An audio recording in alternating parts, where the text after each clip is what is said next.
उसको भरना पड़ेगा। कुरान कहता है वमा असाबकुम मिन मुसीबतिन फबिमा कसबत ऐदीकुम, कि तुम पर जो भी मुसीबत आती है वो तुम्हारे अमल की वजह से आती है। बारहा सूफिया का ये कौल दोहराया जाता है, जो तुम्हें ठोकर लगती है वो तुम्हारे गुनाह की वजह से लगती है। अल्लाह अकबर, जो महफिल से रोशनी जाती है वो भी हमारे गुनाह की वजह से जाती है। जो हमारे चिराग बुझते हैं वो भी हमारे गुनाह की वजह से बुझते हैं। अल्लाह अकबर। आज मुझे बताओ कितने मुसलमान हैं जो सुकून की सांस ले रहे हैं? हर जगह तूफान है, हर जगह घर जहन्नम कदा बना हुआ है। कोई कहता है मौलाना बच्ची को रिश्ते अच्छे नहीं आते, बिस्तर पे करवटें बदल रहे हैं, बेटियों के लिए तड़प रहे हैं, सिसकियां ले रहे हैं। मैं पूछना चाहता हूं मुसलमानों, मुझे बताओ बेटियों को अच्छे रिश्ते क्यों नहीं आते? ऐसा कि अल्लाह ने उनका जोड़ा पैदा नहीं किया, पैदा किया है। बहने माँ और आप भी सुन ले, जो अल्लाह दरख्त के पत्तों को बेजोड़ पैदा न करे, जो अल्लाह चूटियों को बगैर जोड़े के पैदा न करे, जो अल्लाह फूल और फलों को बेजोड़ पैदा न करे, जो अल्लाह सर के बालों को बेजोड़ पैदा न करे, जो अल्लाह सितारों की अंजुमन को बेजोड़ पैदा न करे, जो अल्लाह समुंदर के कतरों को बेजोड़ पैदा न करे, वो तुम्हारी बेटी और बेटे को बेजोड़ कैसे पैदा करेगा? लेकिन ये रिश्ते क्यों थमे हुए हैं? कहा किसी ने बांध दिया है। मैं कहता हूं याद रखना, मैटर कुछ भी हो, मेरी नजर तुम्हारी गुफ्तगू पर नहीं। हम तो मुस्तफा जाने रहमत के गुलाम हैं। हुजूर की बात पर तवज्जो करेंगे, अल्लाह की बात पर तवज्जो करेंगे। याद रखना, किसी ने बांधा हो ना बांधा हो, किसी ने रुकावट पैदा की हो या ना की हो, कुरान कहता है वमा असाबकुम मिन मुसीबतिन फबिमा कसबत ऐदीकुम, कि तुम पर जो भी मुसीबत आती है अल्लाह अकबर तुम्हारे करतूत की वजह से। सैयदना फारूक आजम फरमाते हैं जब तुम गुनाह करते हो तो कब्र अनवर में रसूलुल्लाह को रंजीदा करते हो। जो काम अपने नबी को कब्र अनवर में अज़ियत पहुंचाए, वो कौम बिस्तर पर सुकून की सांस कैसे ले सकती है? तुम खुदा के महबूब को बेकरार करते हो, फिर अल्लाह तुम्हें बेकरार करता है। बेशक नींद की गोलियां खाकर भी तुम्हें चैन की नींद नहीं, इसलिए कि तुमने गुंबदे खजरा में खुदा के महबूब को बेचैन किया, हुजूर को बेकरार किया। अल्लाह अकबर। कौन सा गुनाह नहीं करते? आज कहते हो मैं बिस्तर पर तड़पता हूं, क्यों? हमारे करतूत। गौर करो, अपने अमाल का एहतिसाब करो। आज तो हर आदमी अपने आप को वली से कम समझने को तैयार नहीं है जी। अगर अल्लाह का इनाम हो तो समझते हैं कि हमारे अमाल की वजह से बंदे अपने अमाल की औकात और हैसियत क्या है। जिस कौम को वुजू और गुस्ल का तरीका याद न हो, उसके अमाल की हैसियत क्या है जी। ये तो अल्लाह का करम है, ये तो अल्लाह का एहसान है कि उसने तुम्हारे भी और हमारे भी ऐबों पे पर्दे डाल रखे हैं। बेशक सच्ची बात को ईमान लगती अगर वो तुम्हारे और मेरे ऐबों पे पर्दे न डालता। मैं इन अल्लाह वालों की बात नहीं कर रहा हूं, तुम्हारी और मेरी कर रहा हूं। अगर वो आपके और मेरे ऐबों पे पर्दे न डालता तो ना आप यहां बैठने के काबिल होते, ना मैं यहां बैठने के काबिल। उसका कितना बड़ा एहसान है। तो आज अगर बेटियों को रिश्ते नहीं आ रहे हैं, हमने हुजूर को रंजीदा किया, अल्लाह हमें रंजीदा कर रहा। हमने हुजूर को अज़ियत दी, इसलिए तड़प रहे हो। रोजी के मामले में क्यों परेशान हो? रोजी के मामले में क्यों तड़प रहे हो? हुजूर को अज़ियत दे रहे हो। कौन से गुनाह जो नहीं करते? जिना को तो आज गुनाह समझा ही नहीं जाता, फैशन बना दिया गया।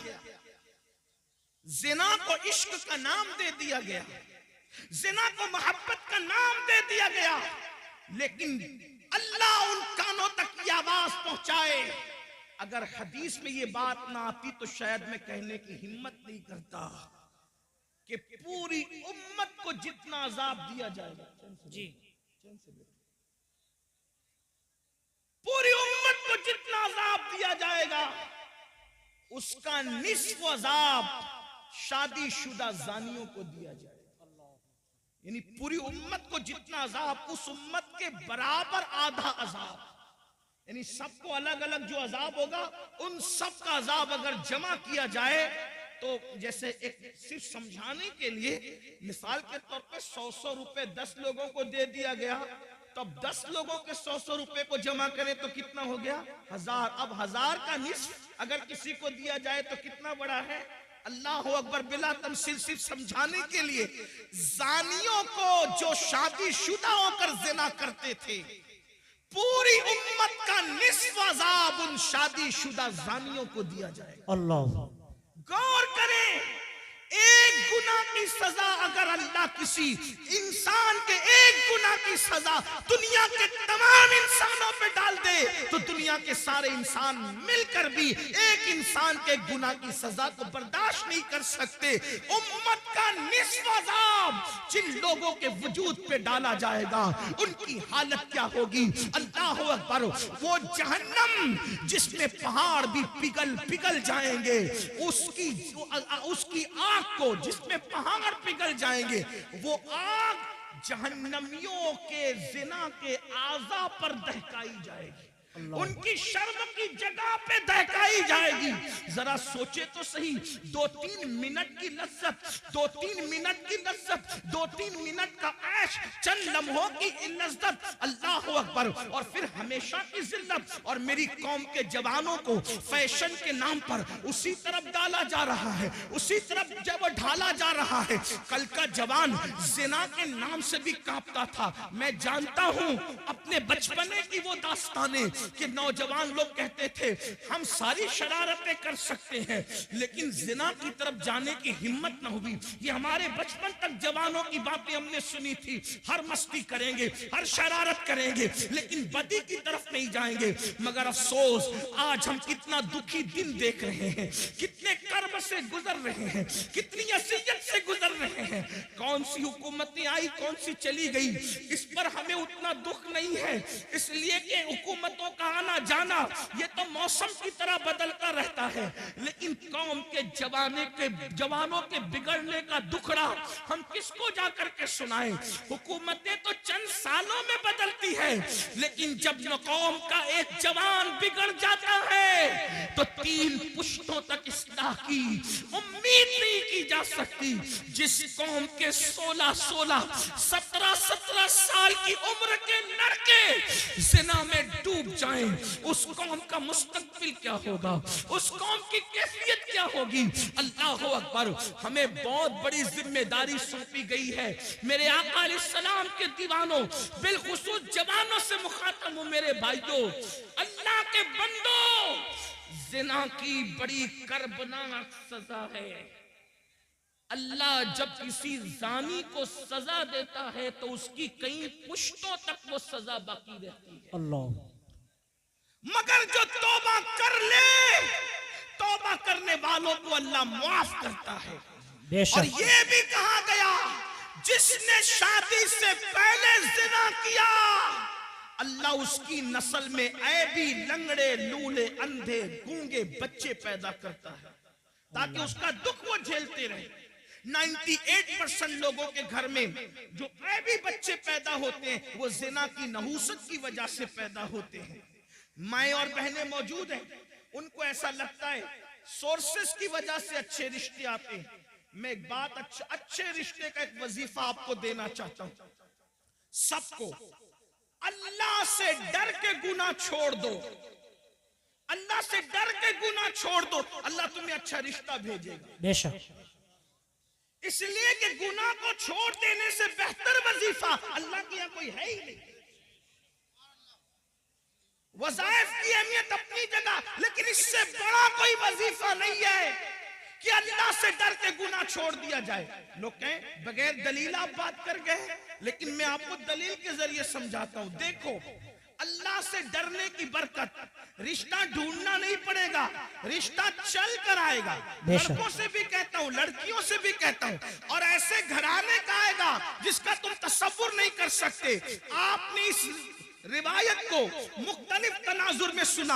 आज मुझसे भी इस तनाजुर में आप सुने, गौसे पाक के गुलाम से इस तनाजुर में सुने।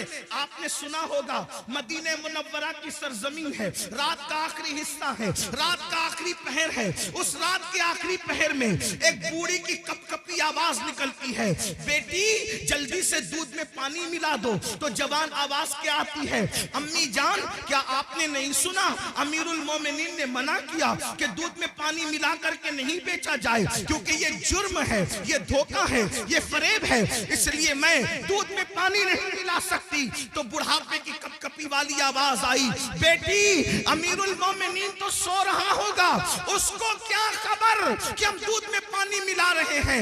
मगर जवान बेटी का जवाब था, अम्मी अमीर तो सो रहा है मगर अल्लाह तो हमें देख रहा है। जब अल्लाह देख रहा है, अमीर के ख्वाब से दूध में पानी नहीं मिलाते और अल्लाह देख रहा है हम दूध में पानी मिला दे, ये कैसे हो सकता है। देखो उस लड़की, अभी उसको रिश्ता नहीं आया था मगर उसके दिल में अल्लाह का खौफ था, अल्लाह की खशियत थी, खुदा का करना। अमीरुल मोमिनीन, गैजुल मुनाफिकीन, इमामुल मुजाहिदीन, जानशीन रसूल सैयदना उमर इब्न खत्ताब रात की तारीकी में मदीने की गलियों में घूम रहे थे ताकि रियाया का हाल देखे। जैसे ही कानों में आवाज टकराई, खुश हो गए कि मेरी रियाया में ऐसी बच्चियां भी मौजूद हैं जो रात की तारीकी में भी अल्लाह से डरती है। घर पे निशान लगाया, दिन को मालूमात ली कि बच्ची शादीशुदा है कि कंवारी है। पता चला कंवारी है। अपने बेटों को जमा किया, जमा करने के बाद कहा मैं बूढ़ा हो गया हूँ, अब शादी नहीं कर सकता, बताओ तुम में कौन उस लड़के से शादी करेगा। एक बेटे ने कहा मैं करूंगा। अल्लाह अकबर, अल्लाह अकबर। कल तक जिसके घर पे रिश्ता नहीं आ रहा था, ये खौफे खुदा से, गुनाह से बचने की बरकत है कि अल्लाह अकबर सैकड़ों मुरब्बा मील पर हुकूमत करने वाले फारूक आज़म के घर का रिश्ता बगैर किसी सोर्स के उनके घर पहुंच गया। और अल्लाह अकबर, सिर्फ खौफे खुदा की बरकत से वो लड़की 3 बर्रे आज़मों के हाकिम उमर इब्न खत्ताब की बहू बन गई। बेशक, सुभान अल्लाह, सुभान अल्लाह, सुभान अल्लाह। अल्लाह की खशियत। और सिर्फ फारूक आज़म की बहू नहीं बनी, बल्कि अल्लाह ने उस बेटी से एक बेटी पैदा फरमाया और उस बेटी से जो बेटा पैदा हुआ वो पहली सदी का मुजद्दिद हजरत उमर इब्न अब्दुल अजीज कहलाया। नारे तकबीर, नारे रिसालत। पहली सदी के मुजद्दिद की नानी भी बन गई, उमर इब्न खत्ताब की बहू बनी और दूसरे उमर की नानी बनी, जिसे सानी उमर कहलाया जाता है। अल्लाह अकबर। ये है तो अर्ज क्या कर रहा था, जब हजरत ईसा ने पूछा ऐ कौम मरे हुए औंधे पड़े हुए लोगों बताओ अल्लाह ने तुम्हें क्यों औंधे मुंह मार के डाल दिया, तो उन्होंने क्या कहा, हम दुनिया से मोहब्बत करते। पहली वजह दुनिया से मोहब्बत। आज देख लो, टटोल लो अपने दिलों को, दुनिया की मोहब्बत हमारे दिलों में कितनी है। मर्द है तो कारोबार में डूब कर अल्लाह को भूल गए, घरों में डूब कर अल्लाह को भूल गए, गुनाहों में डूब के अल्लाह को भूल गए, दुनिया की मोहब्बत। और औरतें हैं, उन्हें ज़ेवरात से दिलचस्पी, उन्हें अच्छे कपड़ों से दिलचस्पी, उन्हें घूमने फिरने से दिलचस्पी, उन्हें ग़ीबत चुगली से दिलचस्पी, इसके उसके घर के हालात मालूम करने से दिलचस्पी। मैं कहता हूं, दूसरों के घर के हालात मालूम करने का तजस्सुस करने वालों, कभी अपनी कब्र की भी तो फिक्र करो, कभी अपनी कब्र का भी तो ख्याल करो। दुनिया की मोहब्बत में हम डूब गए। बड़ी माजरत के साथ एक बात याद रखना, दुनिया की मोहब्बत सिर्फ दुनियादारों के दिल में नहीं, बल्कि बाज दीनदार कहलाने वाले भी दुनिया परस्त हो गए जी, दुनिया में डूब गए। दुनिया की मोहब्बत ने उनको अज़ाब इलाही में गिरफ्तार कर दिया। और दूसरी वजह क्या बताई, फिर वो कहता है दूसरी वजह है कि हम बदकार लोगों की पैरवी करते थे। क्या कहा, हम बदकार लोगों की पैरवी करते थे। बदकार, अब गौर करें, ध्यान दें कि ईसा अलैहिस्सलाम की उम्मत के बदकार ज्यादा बदकार थे कि आज लोग ज्यादा बदकार।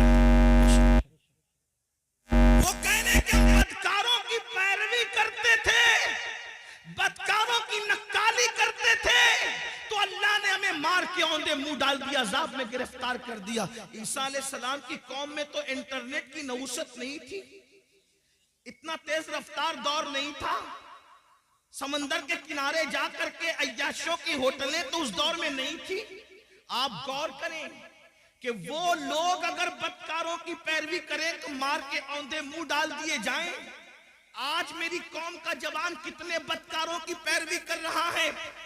फटी हुई जींस, ये किसकी पैरवी है? नेकोकारों की या बदकारों की? किसी शरीफ ने कभी फटी हुई जींस पहना? पहली बात तो ज्यादातर शरीफ लोग वो लिबास ही नहीं पहनते जो आप पहनते हो। हमने तो शरीफों का लिबास भी छोड़ दिया।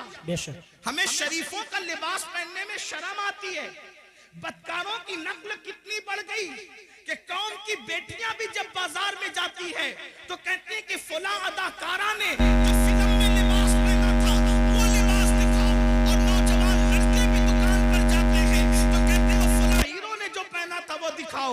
और फटी हुई पैंट, एक दौर था फटे हुए कपड़े भीख में भी नहीं दिए जाते थे, और क्या जमाना आ गया। आज फटे हुए कपड़े डैमेज पैंट कह करके हजारों में खरीदी जा रही है। हाय अफसोस, आपकी फिक्र को क्या हो गया।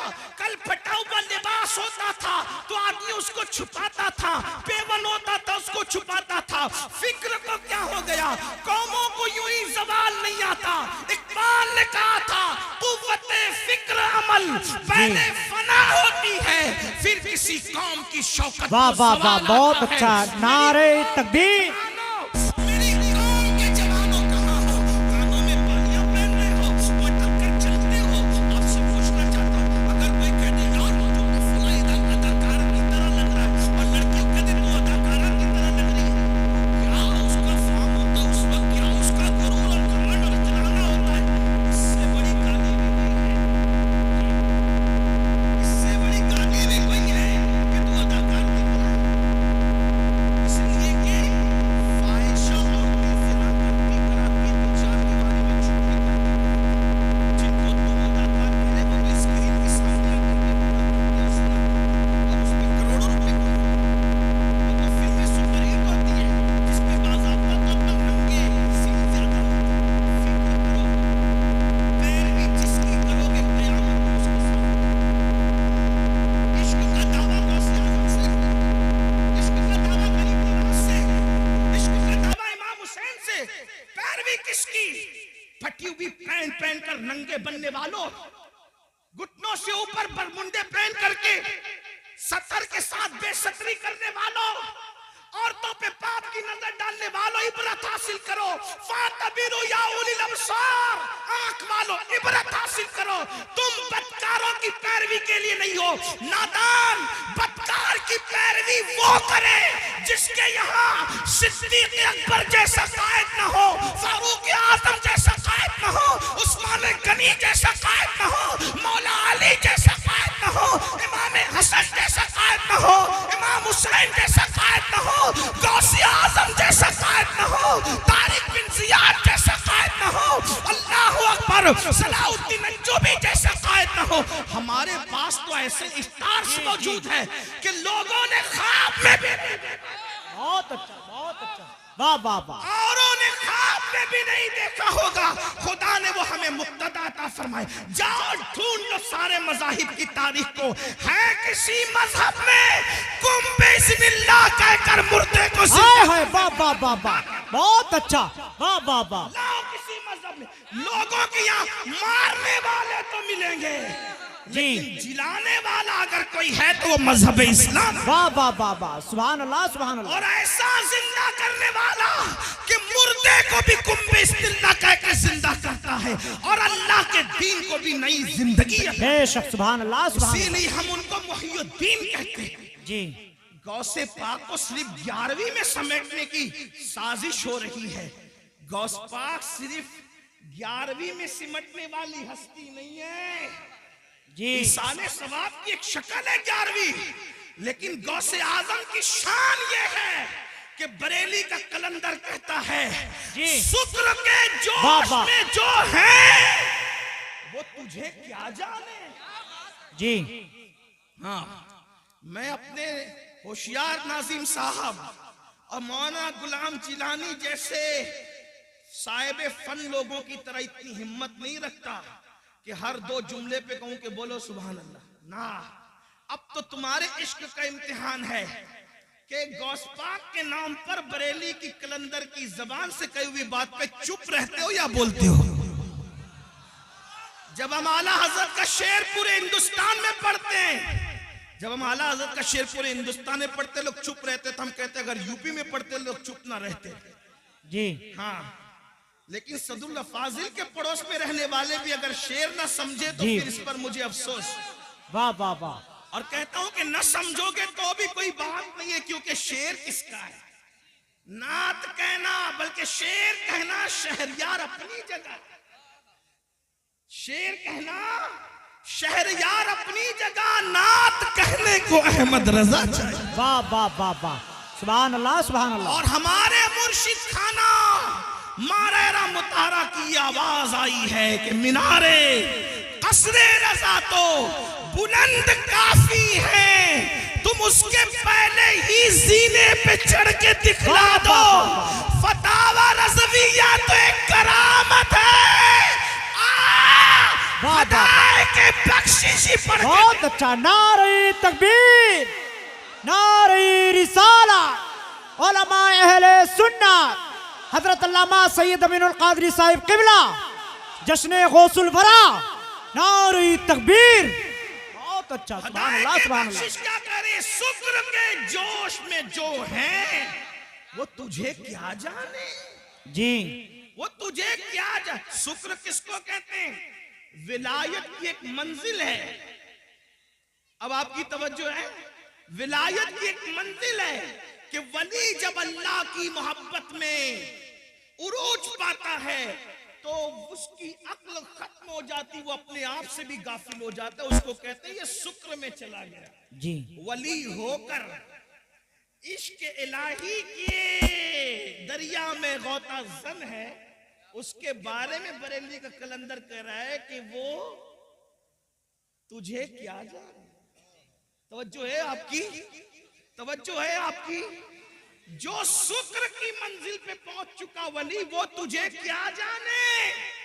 जब वली हो करके शुक्र की मंजिल पे पहुंचकर मेरे इमाम कह रहे वो तुझे क्या जाने, तो जिनको वुजू के भी फराइज याद ना हो वो गौसे पाक की अजमत क्या जाने। वाह वाह वाह वाह वाह। जिन्हें नमाज के वाजिबात भी पता ना वो गौस पाक को क्या जाने। तो काफिर गौस पाक को कौन जानता? अमीनुल कादरी, मौलाना गुलाम जिलानी, हबीबी जो बैठे हुए, या फिर ये नाजिम साहब, ये नाथ साहब या आसिफ साहब, कौन जानता है? कना अगर गौस पाक की अजमत पूछनी है तो हमा शुमा से न पूछो, क्योंकि शुक्र वाला उनको नहीं जानता। तो जानने वाला कौन है? तो कहते हैं शुक्र के जोश में जो है वो तुझे क्या जाने। खिज्र के होश से पूछे कोई रुतबा तेरा। अगर मेरे गौस की शान पूछना है तो जाओ और हजरत सैयदना खिज्र से पूछो कि अजमत गौसे आज़म। बेशक। वाह वाह वाह वाह। नारे तकबीर, नारे रिसालत। बहुत अच्छा। जिंदाबाद जिंदाबाद जिंदाबाद जिंदाबाद जिंदाबाद। बहुत अच्छा। अब किसी को मिल गए खिज्र, तवज्जो, किसी को मिल गए हजरत खिज्र। इसको शेख अब्दुल हक मुहद्दिस दहलवी लिख रहे भाई। कुछ लोग सोचते हैं कि ये अमीनुल कादरी कादरी है तो गौस पाक को बहुत बढ़ा देता है। अल्लाह के बंदो, मैं नहीं बढ़ाता, मेरी औकात क्या है? हम बड़े उनके फैज से जी। हम बड़े हैं, अगर बढ़ गए हैं किसी की नजर में उनके फैज से, वरना हमारी कोई औकात नहीं। जब तक बिके न थे कोई पूछता न। वाह वाह वाह वाह। ओ मेरे मुर्शिद गौसे आजम, तूने खरीद कर मुझे अनमोल कर। अल्लाह अल्लाह। वाह वाह वाह। क्या दबे जिसने हिमायत का हो पंजा तेरा, शेर को खतरे में लाता नहीं कुत्ता तेरा। वाह वाह वाह, सुभान अल्लाह उससे सुभान अल्लाह। दर दर से सग और सग से है मुझको निस्बत, मेरी गर्दन में भी है दूर का डोरा। दूर का, ये दूर भी समाप्त करे, दूर का डोरा तेरा, तो इस निशानी के जो सग हैं नहीं मारे जाते, हश्र तक मेरे गले में रहे पट्टा तेरा। बहुत अच्छा, सुभान अल्लाह सुभान अल्लाह। और लोग बातें करते हैं ऐसे थे वैसे थे, मौलाना अहमद रजा को क्या आता था, तो वो कहते हैं कि कह लो जो कहना है, जबान तुम्हारी है। क्या मजे की बात कहते हैं, मुझको रुसवा भी अगर कोई कहेगा तो यूं ही कर लो रुसवा जी भर के, लेकिन किसके नाम से रुसवा करोगे? कहते हैं मुझको रुसवा भी अगर कोई कहेगा तो यूं ही, हाँ वही ना वो रजा, वही ना वो बरेली वाला, हाँ वही ना वो रजा, बंदे रुसवा तेरा। अगर रुसवा भी करेगा तो यही कह के कहेगा ना कि वो गौसपाक का गुलाम है, और जब गौसपाक का गुलाम कह दिया तो फिर मुकद्दर की मेराज। बेशक बेशक बेशक। मुझको रुसवा भी अगर कोई कहेगा तो यही, हाँ वही ना वो रजा जी, बनता है रुसवा तेरा। तो जब मिल गए खिजर अलैहिस्सलाम, तो किसी ने क्या पूछा, ऐ खिजर बताओ गौसपाक की शान क्या है, ऐ खिजर बताओ गौसपाक की शान क्या है। थोड़ा सा संजीदा गौसपाक का जिक्र हो, मैं कभी नाराज नहीं होता, ना नाराज होऊंगा आपका, मेरे आका की उम्मती हूं, लेकिन थोड़ा महफिल के आदाब भी। सर्दी का मौसम है, देर से लोग बैठे हैं, अगर किसी को कोई हाजत हो तो जाने दे। एक बात आपसे कहूं यार, अपनी महफिल में किसी को हाजत हो तो हमें क्या शिकवा हो सकता है, लोगों को गौसपाक की महफिल में हाजत हो जाती थी, और अगर हो भी जाती थी तो मेरे गौस की शान क्या थी। एक मर्तबा एक साहब को हाजत हो गई, इस्तिंजा की हाजत हो गई, इसीलिए मैं लोगों से कहता हूं जल्द से शॉर्ट किया करो, लोगों की हाजतों का ख्याल किया। जब लोगों की हाजतों का ख्याल करके रसूलुल्लाह नमाज मुख्तसर कर देते थे, तो लोगों की हाजतों का ख्याल करके हम जलसा मुख्तसर कर दे तो कौन से छोटे हो जाएंगे। जब नमाज मुख्तसर की जा सकती है, लोगों की हाजत का ख्याल, आका फरमाते मेरा दिल चाहता है मैं लंबी नमाज पढ़ाऊं, लेकिन मेरे पीछे बूढ़े भी होते हैं, बच्चे वाली माएँ भी होती है, मैं उनका ख्याल करके नमाज मुख्तसर कर। हाय हाय, हाँ तो जरा मैं भी लेकिन वो ख्याल करते हुए सर्दी के मौसम से तकरीर भी मुख्तसर ही कर रहा हूँ, जितनी मुख्तसर हो सकती है। तवज्जो है आपकी। एक साहब को हाजत हो गई, इस्तिंजा की हाजत हो गई, और बिल्कुल आगे बैठने का शौक होता है, आगे बैठे, इसलिए कि ये शौक भी पहले बड़ा पुराना है, आगे बैठे। हाँ, सहाबा किराम भी आगे बैठने की कोशिश करते थे हुजूर के कदमों में जी, गौसे पाक के गुलाम भी आगे बैठने की कोशिश करते थे, सबके अपने अपने अंदाज होते। कुछ ऐसे भी मेरे भाई होंगे जो इंटरनेट घर में तकिए के साथ लेट कर सुन रहे होंगे, उन्हें सुनने का सवाब तो मिलेगा, लेकिन महफिल की जो बरकत है, मैं ये नहीं कह रहा इंटरनेट पे ना सुना करो, लेकिन महफिल की जो बरकत है, जहाँ 40 मोमिन जमा हो जाए उनमें एक अल्लाह का वली होता है। बेशक। हाँ तो तकिया लगाने में यहाँ का लुत्फ कहाँ आएगा, इसलिए कि यहाँ कई औलिया खुद मौजूद होंगे इंशाअल्लाह। सोचे तो सही, 40 में एक वली होता है, हजारों में कितने वली होंगे, और किसी की नजर हम पे पड़ गई तो फिर हमारे तो वारे न्यारे हो जाए इंशाअल्लाह, मुकद्दर संवर जाएगा, क्योंकि निगाहे वली में वो तासीर देखी, बदलती हजारों की तकदीर देखी। अल्लाह अकबर। तो अर्ज ये कर रहा था, एक साहब को हाजत हो गई, गौस पाक अब बिल्कुल बैठे आगे, और मजमा कितना 70,000। गौस पाक की महफिल में लोग आते थे 70,000। ये रिकॉर्डिंग के लिए चंद कैमरे लगे हुए, इस पे फूले नहीं समाते लोग, कितने कैमरे लगे थे रिकॉर्डिंग के लिए। गौस पाक की उस दौर की 900 साल पहले की महफिल में 400 उलमा कलम दवात लेकर बैठते थे और गौस पाक का खिताब रिकॉर्ड करते थे जी, बेशक थे उस दौर में। 70,000 का मजमा, और इंसान इतने, जिन्नात उससे ज्यादा, औलिया पूरी दुनिया में सुनते थे जब गौसे पाक खिताब करते थे। गौस पाक है मेरे भाई। हजरत खिज्र से जब पूछने वाले ने पूछा अब्दुल कादिर जिलानी कैसे है, तो कहा उनसे पहले ऐसा वली नहीं हुआ, और उनके बाद क़यामत तक ऐसा वली इमाम महदी तक नहीं हो सकता। ये शान है, ये शान है गौस पाक की। इमाम महदी के दौर तक ऐसा वली अब नहीं आएगा। ये शान है गौसियत नाम है। मेरे इमाम कहते हैं तू अपने वक्त का सिद्दीक अकबर, तू अपने वक्त का सिद्दीक अकबर, गनियो हैदरो आदिल या गौस। और कहते कोई सालिक है या